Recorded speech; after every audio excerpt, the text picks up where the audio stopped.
Hey ladies, welcome back to my channel. So today's video is going to be all about if you're not feeling comfortable in your skin because you don't fit the beauty standards, I have 5 ways to feel better. Are you ready? Let's get this beauty started.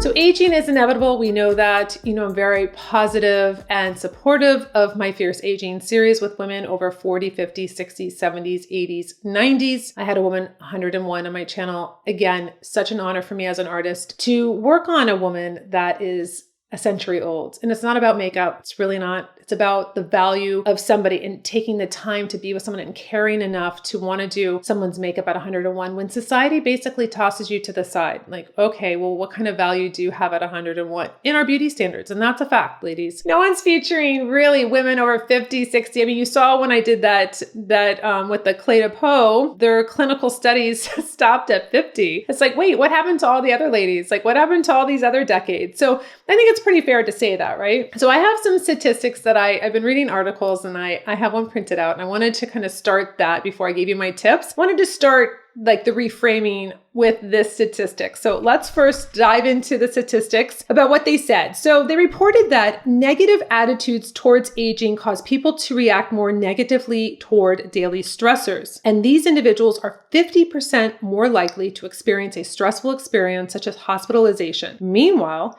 having positive views towards aging is also associated with higher levels of life satisfaction, better self-rated health, improved social networks, and better well-being. Then there was another study that went on to say that they found that people who had more positive self-perceptions about aging lived an average of 7.5 years longer than those who had negative beliefs about it. So there you go. You're going to live 7.5 more years if you have a positive attitude. I just wanted you to kind of get the idea of where I'm going here, and we're going to start with our first tip. My first tip is control what you can. So we know we can't control genetics, but we do know we can control going to the doctor, what we feed ourselves, how we move our bodies. If you're obsessing about age, it's really counterproductive because it's not going to enhance your life. It's still going to happen. So really focus in on the areas that you can control. You can control your mind. You can control what kind of content you consume, what you read, how you spend your day. If you are waking up with a positive or negative attitude, if you are hydrating yourself, all of these things go into things that you can control. So you need to leave alone the things that you can't, ruminating over things that are just really out of your control, and focus and change that thought process to things that you can control. My second tip is to find your purpose. So this is one of the big pitfalls of getting older, is losing your purpose. Your life is changing. You might have retired, or your kids have grown up and you don't have that same kind of routine, or maybe you moved away and you don't see your grandkids as much or what have you, and you're losing your purpose. You don't feel that you have that excitement to do whatever it was you were doing. So this is where you need to really refocus and figure out that new hobby. What do you really want to do? And I have so many good examples for this category, and it was really exciting to read, and I'm going to share them with you. But it's one of the things where you don't want to just lose touch. And if you're not,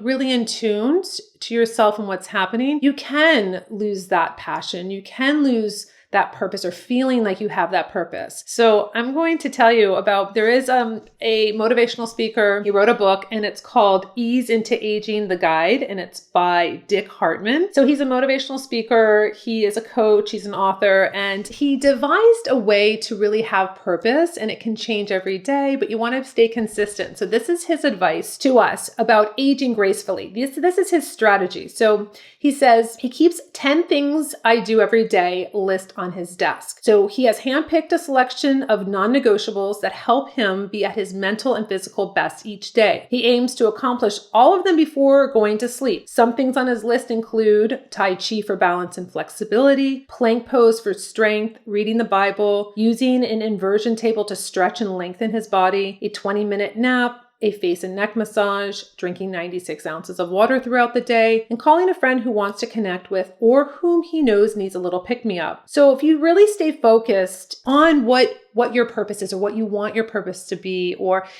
on this same topic, I thought about a bunch of things that, came to mind, whether you decided to volunteer with hospice, or you maybe made your pet a therapy dog and went into nursing homes, or you did things that really made you feel good and that you were helping other people and you were contributing to the joy for someone else, or maybe people that don't get a lot of visitors, or there's, you can do volunteer with children or do all kinds of different things and have a purpose. And don't just say, well, I'm getting older and all my friends moved away, or everyone's retired and everybody decided to move where their kids moved, or whatever. Really find your purpose and find what really lights you up. So going back to the list, if you keep a list, it keeps you focused. It keeps you having that purpose. It has a little check off. You can change it each time, but stay consistent for a month. My third tip is to stay inspired. So this is really important. It kind of goes back to our last tip on really having a purpose. So when you wake up in the morning, do you have a morning routine? Are you meditating for 10 minutes, writing in your journal, reading something that gives you joy or that's funny for 10 minutes in the morning? It really kind of sets the mood. It really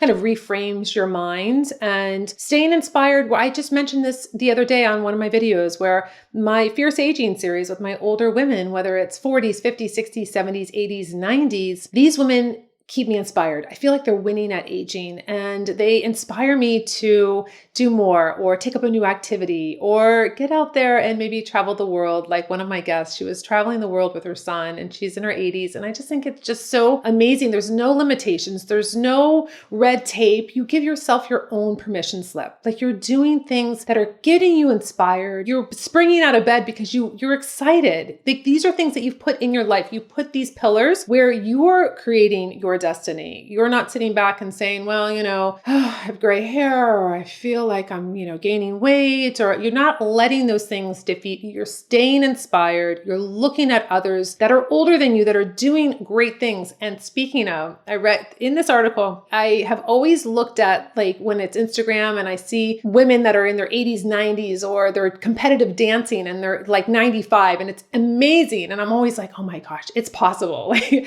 I could do this when I'm 95 because I'm seeing it. I see this woman doing it. So in this article, when I was reading this, I was getting really excited because it started talking about different examples. So it said former President Jimmy Carter was building houses with Habitat for Humanity at the age of 95. I was like, this is just so inspiring to me. Then we have Laura Wilder was 65 when she wrote her first book, Little House in the Big Woods. It was published, kicking off an immensely successful writing career later in life. I was like, that's exciting because I wrote my first book in 2018. It was always on my bucket list. And then I'm like, well, am I going to write another one? Oh, should I have done that? Or I'm getting, it's too late. No, it's never too late. Ladies, 65, 75, 85, write your book. Go back to college. You're 80, go back to college if that's what you want to do. I mean, the sky is the limit. So this was the most exciting one. Ready? I'm going to say his name wrong, but it says, Fujia Singh became the world's oldest marathon runner at the age of 100. 100! He ran a marathon and he's 100 after completing his very first marathon at the age of 89. So these are what you need to really put into place visually, make a vision board, do a Pinterest board, do whatever it takes to be inspired by people that are really getting out there, that are really doing things. And you might be saying, well, Nikol, I have a health issue or I have this. That is okay. There's other things in other areas. You don't have to be physical and doing workouts and doing marathons and things like that.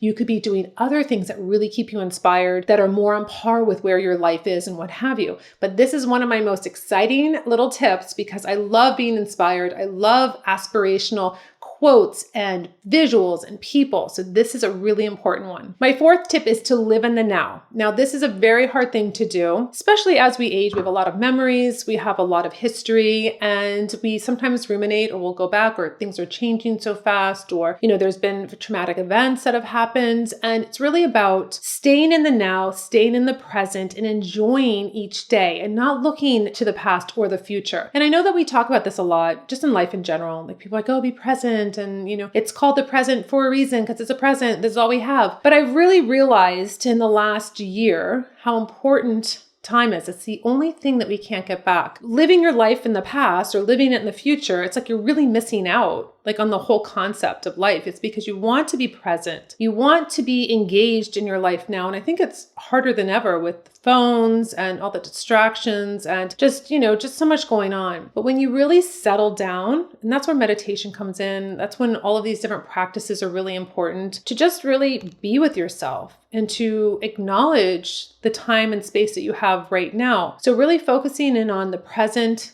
enjoying it, and just being really happy that you don't have to keep going back and you don't have to keep going forward. You can just stay in the present and really live each day to the fullest. My fifth tip is practicing gratitude. So gratitude has been linked with better health. This is something you can do on a daily basis. Sometimes I definitely forget about doing this, and it's very much an important aspect to my life. It's finding the silver linings and knowing that everything does happen for a reason. And I didn't think that was really true. I really didn't. And when I started to really think about this last point about practicing gratitude, finding the silver lining, that's a big deal for me. Not just because my hair is silver, but finding the silver lining. And when I think about gratitude, I was so grateful for how my whole experience with IVF happened. It was very, very hard. It was 4 years of basically a big fat nightmare. But when you say everything happens for a reason, it does. Because if we look back on that, before that whole episode, before 2014, I was being on YouTube like everybody else. I had to show up like I thought everybody wanted me to be, and I was being like what everybody else was doing. And then when I went through this experience, I literally I just couldn't handle the doctor's appointments and then the filming schedule and then the uploading and then coming out and I just had to be myself. I just was like, I can't do it anymore. This is who I am. And I'm so grateful for that experience that happened because I became very transparent. I became the person that actually shared my personal story on YouTube. And I wouldn't have done that. I would have never done that. I had a separate channel for it because I spared my beauty people. But the point is that having gratitude through that, I'm so grateful that I went through something like that, even though it didn't turn out the way I wanted it to, or the way I thought it was going to, or the way you think something should end up. I was very grateful. And I thank God for that experience because it's brought me to where I am now. I would have never gone gray, ladies, if I didn't go through that experience. I would have never been down so much mentally and physically that I was like, ugh, gray hair, who cares? Like, who cares in the big spectrum of doing this whole IVF experience? Like, it was such a small little part I didn't really care about. If you took that away, I would have been like, oh my gosh, wow, I could never do this. And so I'm just so grateful that my life has unfolded this way and God has had it come this way, because I feel like I'm really in the groove of helping women and doing what my life purpose is. And that's showing up on YouTube, whether it's Mondays and Fridays, or it's going to be Monday, Wednesdays and Fridays, or whatever schedule, but I'm here and I'm very grateful. And I think gratitude, no matter how the situation is coming out, find the silver lining, really find the silver lining and be thankful for everything that's in your life. And I just think that's such an important aspect. And it really sums up this whole thing about aging and just going into each year, each decade, experiencing what aging has for you. It's called the golden years for a reason. It is the golden years. It is a wonderful experience. And it's a wonderful experience to be able to have age behind you, have a number that whether it's 47, it's 97, it's 67, whatever it is, embrace it, love it, enjoy it, change your attitude, reframe yourself, see how your life changes when you do that. Until my next video, I'll see you later.